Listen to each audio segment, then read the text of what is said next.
فارغ ہونے کے بعد بھی نفس ڈھیلا نہیں ہوگا، یہ کیپسول بنا لیں، نسخہ بڑا قیمتی ہے۔ جلوتری 1 تولہ، زنجبیل 1 تولہ، لونگ 1 تولہ، ریگ ماہی 1 تولہ، اکرکرا 1 تولہ، کچلا مدبر 1 تولہ، جوند ماسل 1 تولہ، زعفران 1 تولہ،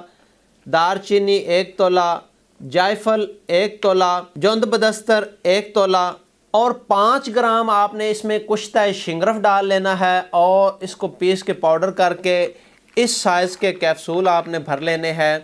1 نمبر کیپسول۔ تو یہ ایک کیپسول آپ نے رات کو کھانا کھانے کے گھنٹہ 1.5 گھنٹہ بعد نیم گرم دودھ کے ساتھ استعمال کرنا ہے، تو نفس جو ہے وہ آپ کا ایسے ٹائٹ رہے گا، ٹائٹ، اور یہ وقتی بھی فائدہ کرتے ہیں اور مستقل بھی فائدہ کرتے ہیں۔ تو یہ 40 دن آپ نے ایک کیپسول روزانہ استعمال کرنا ہے، آپ فارغ ہو جائیں گے، لیکن نفس جو ہے وہ ٹائٹ رہے گا۔ تو جو دوست یہ نسخہ نہیں تیار کر سکتے وہ ہمارے شنگرف کیپسول منگوا کے استعمال کر سکتے ہیں اور ڈنڈا سروس ہو سکتے ہیں۔